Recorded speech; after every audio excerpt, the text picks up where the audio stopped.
ನಿಮ್ಮ ಚಿತ್ರದಲ್ಲಿ ಧನ್ವೀರ್ ಅವರೇ ಹಾಡುಗಳು ತುಂಬ ಪ್ಲಸ್ ಆಗಿದ್ದಾವೆ ಫ್ರಮ್ ದ ಸ್ಟಾರ್ಟಿಂಗ್ ಮೂವಿ ಹೇಳಿದ್ರೆ ಎಲ್ಲ ಹಾಡುಗಳು ಹಿಟ್ ಆಗೋದು ಆ್ಯಂಡ್ ಹಿಟ್ ಹಾಡುಗಳನ್ನೇ ನೀಡ್ತಾ ಬಂದಿದ್ದೀರಾ. ಸೊ ಈ ಚಿತ್ರದ ಹಾಡು ಬಗ್ಗೆ ಅಜನೀಶ್ ಲೋಕನಾಥ್ ಅವರ ಮ್ಯೂಸಿಕ್ ಡೈರೆಕ್ಷನ್ ಇದೆ. ಸೊ ಅದರ ಬಗ್ಗೆ ಹೇಳ್ತಾರೆ. ತುಂಬ ಲಕ್ಕಿ ಅನ್ಸುತ್ತೆ, ಯಾಕಂದ್ರೆ ನಾನು ಮಾಡಿರೋ ಅಷ್ಟು ಸಿನಿಮಾಲಿ ಎಲ್ಲ ಸಾಂಗ್ಗಳು ಕೆಲವೊಂದು ಹಿಟ್ ಆಗುತ್ತೆ.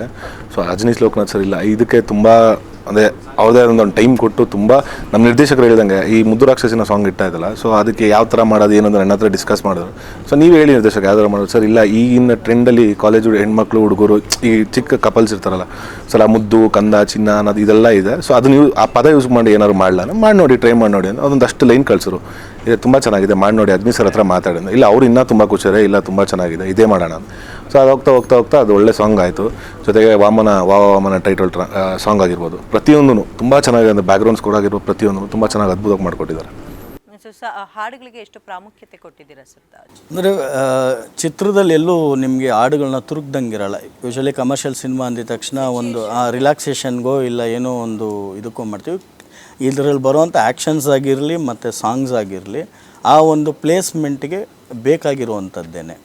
ಸೊ ಹಂಗಾಗಿ ಅದು ಮಾತ್ರ ಅಲ್ಲದೆ ಆ ಸಾಂಗ್ಗಾಗಲಿ ಫೈಟ್ಸ್ಗಾಗಿರಲಿ ಪ್ರೊಡಕ್ಷನ್ ಹೌಸಿಂದ ಚೇತನ್ ಗೌಡ್ರು ಸರಿಂದ ಯಾವುದೇ ರೀತಿಯಾದಂಥ ನಕಾರ ಇರಲಿಲ್ಲ, ಎಲ್ಲದಕ್ಕೂ ಸಕಾರ ಇತ್ತು. ಸೊ ಹಂಗಾಗಿ ನೀವೇನು ವಿಜುವಲ್ಸ್ ನೋಡ್ತಿದ್ದೀರೋ ಅದಕ್ಕೆ ಕಾರಣ ಚೇತನ್ ಸರ್. That's nice. ಅಂದರೆ ನಿರ್ಮಾಪಕರ ಸಹಕಾರ ತುಂಬ ಜಾಸ್ತಿ ಇತ್ತು ಚಿತ್ರದಲ್ಲಿ. ಸೊ ಅದಕ್ಕೋಸ್ಕರ ಔಟ್ಲುಕ್ಕು ತುಂಬ ಚೆನ್ನಾಗಿ ಬಂದಿದೆ ಅಂತ ಹೇಳ್ತಾರೆ. ಈ ಔಟ್ಲುಕ್ನ ನಮ್ಮ ವೀಕ್ಷಕರು ನೋಡಬೇಕಂದ್ರೆ ಏಪ್ರಿಲ್ 10ನೇ ತಾರೀಕು ತನಕ ಕಾಯಲೇಬೇಕು. Correct? Yes. Thank you so much ನಿರ್ದೇಶಕರೇ ನಮಗೆ ಸಾಥ್ ನೀಡೋದಕ್ಕೆ. ಸೊ ನೋಡೋದಿಲ್ಲ, ನಿರ್ದೇಶಕರಂತೂ ಚಿತ್ರದ ಒಳಗಿನ ಅಂಶ ಯಾವುದು ಬಿಟ್ಕೊಟ್ಟಿಲ್ಲ. ಓವರಾಲ್ ಆಗಿ ಹೀಗಿದೆ 10ನೇ ತಾರೀಕು ಬನ್ನಿ ಮೇಡಮ್ ಥಿಯೇಟರ್ ಮುಂದೆ, ಫಸ್ಟ್ ಶೋ ಫಿಲಮ್ ನೋಡಿ, ಆಮೇಲೆ ನೀವೇ ಹೇಳ್ತೀರಾ ಅಂತ ಹೇಳಿದ್ರು. ಎನಿವೇಸ್, ಈಗ ಮತ್ತೊಬ್ಬರು ದಿ ಸ್ಪೆಷಲ್ನ ಆಗಲೇ ಹೇಳ್ದಂಗೆ ಅವರು ಕಾಯ್ತಾ ಇದ್ದಾರೆ, ಅವ್ರನ್ನ ವೆಲ್ಕಮ್ ಮಾಡಬೇಕು.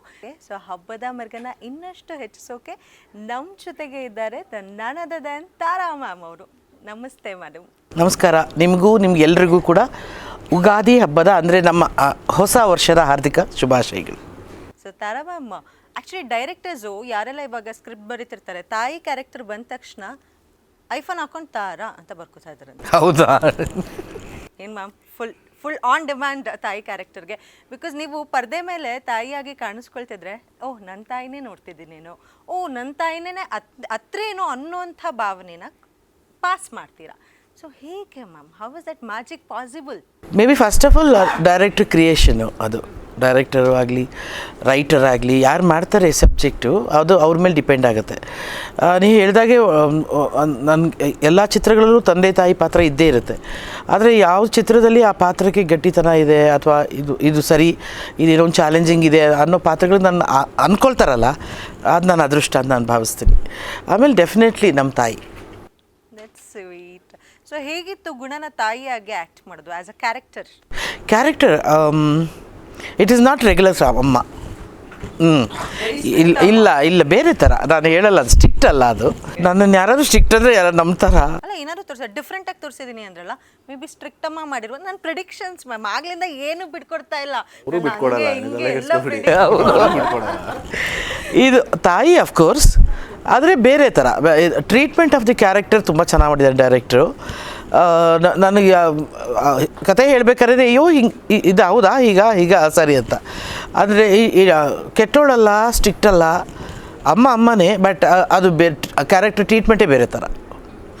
ಗುಣನ ಅಮ್ಮ ಮಾಡಬೇಕಂದ್ರೆ ಅದು ಒಂಥರ ಗುಣ ಈಸ್ ಅವನು ರೆಬಲ್ ಅಂತ ಹೇಳೋದ ಅಥವಾ ಸಾಫ್ಟ್ ಅಂತ ಹೇಳೋದ ಅಥವಾ ಕರೆಕ್ಟ್ ಅವನ ದಾರಿ ಅಂತ ಹೇಳೋದ.